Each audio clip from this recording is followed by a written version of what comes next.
The world has never looked at the U.S. more poorly than it does right now.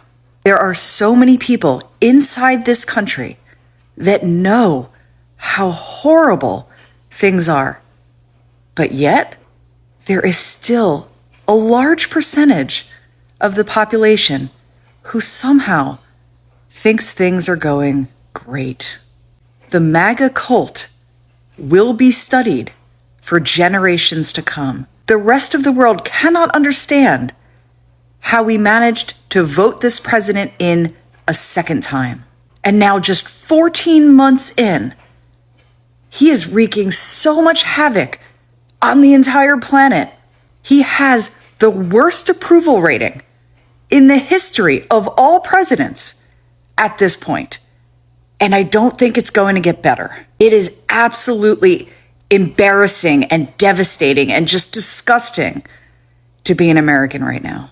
I am really, really, really sad for this country and for all of us that did not back this administration and knew we would get here. And that's really tragic. Really tragic. So my parents and my sister went to Europe for about 3 weeks over the holidays. And they went to Barcelona, Portugal, Rome, Catania, and then in Sicily, where my grandfather's from. He's from this little town called Campobello. And so they went there, and they also went with my sister's fiance's mother and her boyfriend, who are from Colombia. And they, of course, you know, in Colombia, they're like, what the hell is going on over there in the U.S.? But when they were traveling in Europe, you know, you obviously spark conversations with people. And when they were asking my parents, you know, where are you from? You know, they say the U.S. and people are just like, oh, like, what the hell is going on there? What's up with your president? And I was like, did anybody say anything positive? I mean, there's got to be some people out there. Like, no one that we interacted with. In fact, well, I know like my whole family, they're in Sicily. They're always like messaging my mom on WhatsApp, like, what's going on? Are you okay?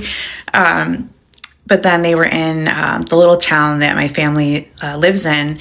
And this old man had come up, and he was barely could speak any English, but he had asked where they were from, and he was just like, Trump, like the way he said it. And my parents were like, no, we don't like him. And the guy was like, you could tell he was relieved, but he was just like, oh, yeah. So, yeah, that's the sentiment there in Europe. Obviously, I know couldn't ask everybody, but that was the main sentiment from a majority of the people that they talked to, which we know, I mean, I already freaking knew, but it was just interesting to hear. I know that there is one country that definitely loves our president, though. Actually, my friend used to date someone that lived in Israel, and when he came here in 2020, he couldn't go back home until he had the Make America Great Again red hat. And I was just like, what is the obsession? It's fucking weird. But yeah, and then she ended up moving there for him, and they're not even together. But yeah, so that's what's going on over there. Under President Trump, the image of the U.S. has taken damage. Across the world, people are watching America, and they don't like what they're seeing, you know, from aggressive immigration crackdown to global tensions to controversial threats like invading other countries, you know. America is no longer viewed as a land of freedom, you know. It is being viewed as unpredictable, unstable, and even dangerous. Tourists are thinking twice. Allies are stepping back. And even some of his own supporters are starting to ask, what have we become? So let's have a look. What are Australians saying to me about the US right now? This is a question that I've received from most of my obvious USA followers now that I'm currently in Australia and traveling. So let me tell you a couple of things that I've heard so far. First thing that I heard whenever I got here, there was a lady that I met in Kmart, and she picked up on my accent, and she told me that I should not be returning to the United States, and that although I have a connection there and that's my birth country, that I need to start thinking thinking of my kids and that I have to remember that my ultimate goal is to keep them safe. Second was an older couple that I met out at the Sky Pier. Yet again, they overheard my accent. They asked where I was from. They said that they loved America, but at the end of the day, all of the gun violence has been accelerating and that there's no way that anybody should be living there. Lastly, it would probably be the different comments I've received from people laughing at me. Not in necessarily a rude way, but land of the free, they say, or you have a police state, or are you going to go back to the best country in the world? Like all in kind of like a joking manner. So yeah, those are the few things that I've heard so far from my couple of weeks that I've been here. I still have 4 more weeks, so I'm sure it's not going to get any better. I made a video yesterday about how the rest of the world is viewing America. And when I say America, I mean the United States of America in current day. In reading through all of these comments, it is so astounding how there are things that people are commenting in these videos that I didn't even know was happening. And I think that is the scary part, is we know that we're being censored, but we don't even realize how much we're actually being censored, to the point where if people want to come into our country, they have to give up the last 5 years of their social media and emails to see if they are anti-Trump. That is dictatorship. That is fascism. And I made this video because there are so many people who have been brainwashed, and I'm not trying to say that in a mean way, but they have been brainwashed to think that other countries now fear us and they fear Trump, so they respect us, and they do not. They fear for us. They feel bad for us. They think we're a laughing stock. They now think that we are a third world country between gun violence, healthcare, maternity leave, free speech, the food that we eat. The list could go on. And I wanted to make this video in hopes that people who have learned to trust Trump, unfortunately, can learn that if the entire rest of the world is talking about how our country is truly not great and we are headed towards a very, very dangerous time, as if we're not already in it, maybe it's time to take a hard look at where you think and switch gears. It is okay to change your mind and to see these things and to say, you know what, this has gone too far. It's okay to be late, but please take a hard look at yourself and think about where you stand. This is the cover of a magazine in Slovenia. It's talking about the attack on Venezuela. And you can see the clear reference that they're making here. It's pretty obvious. I want to say to those watching, I did not make this. This is how Europe views what's going on here right now. They see it. And I hate to say it, but they're kind of the experts in figuring that out, no? That's also got to be an old picture of him. Here, this is in the UK, at a bus stop.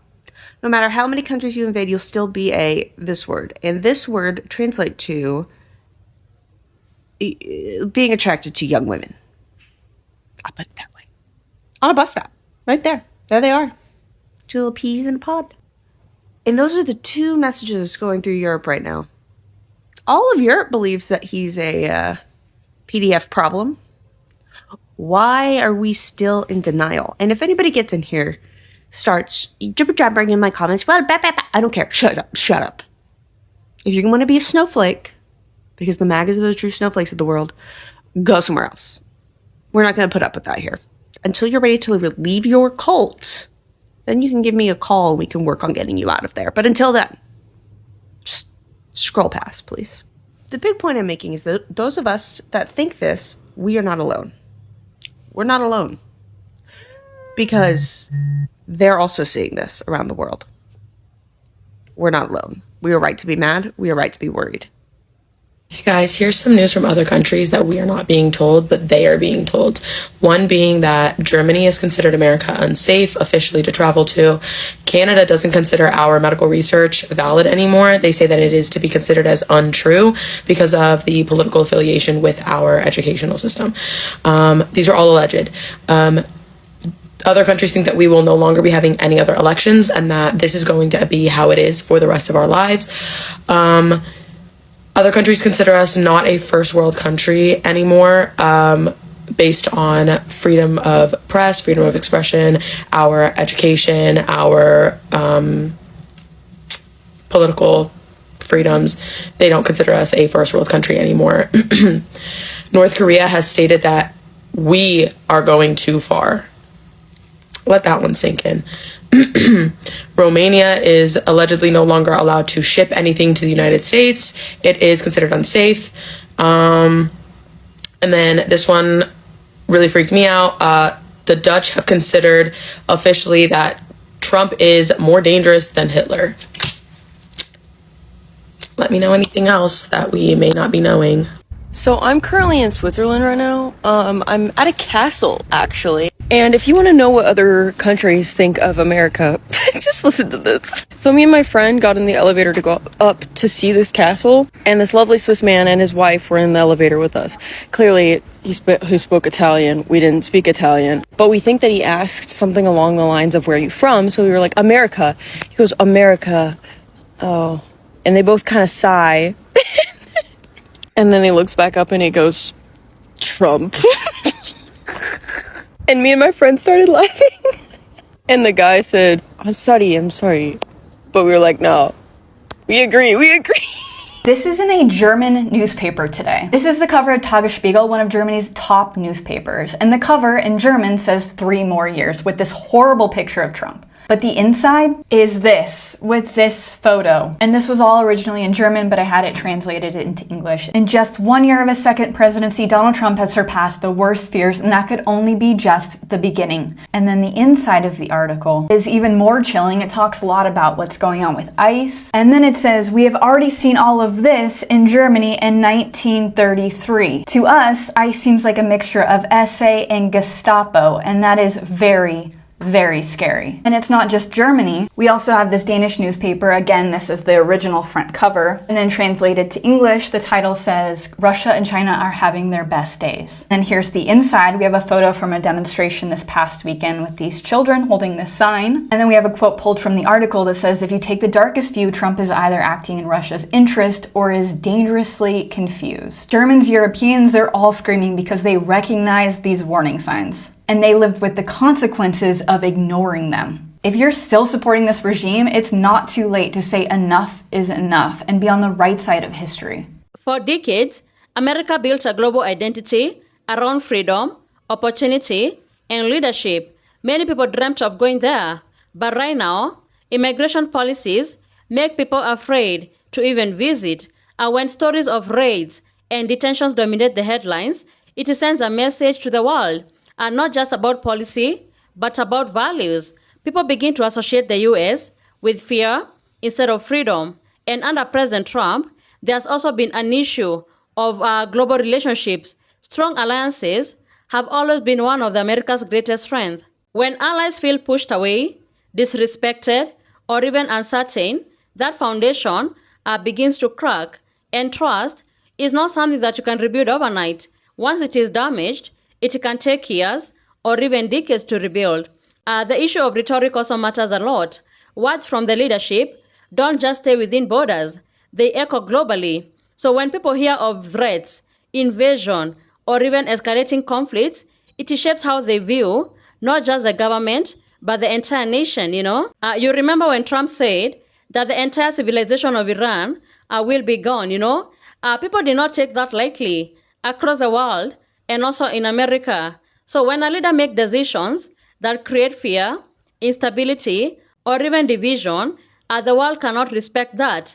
Racism is very expensive. The division, the fear-based politics, the isolationist strategies all come with real cost, not just economically, but socially and globally. Tourism declines. International students, they choose other nations, Businesses collapse. Partnership weakens, and most importantly, the moral authority that America once held, the ability to stand on the global stage and advocate for democracy and human rights, it starts to fade because people begin to ask, how can you promote democracy abroad if it looks unstable at home, This moment is about the direction of America and how it chooses to present itself to the world. The real question is, does America step back, reflect, and try to rebuild its global image?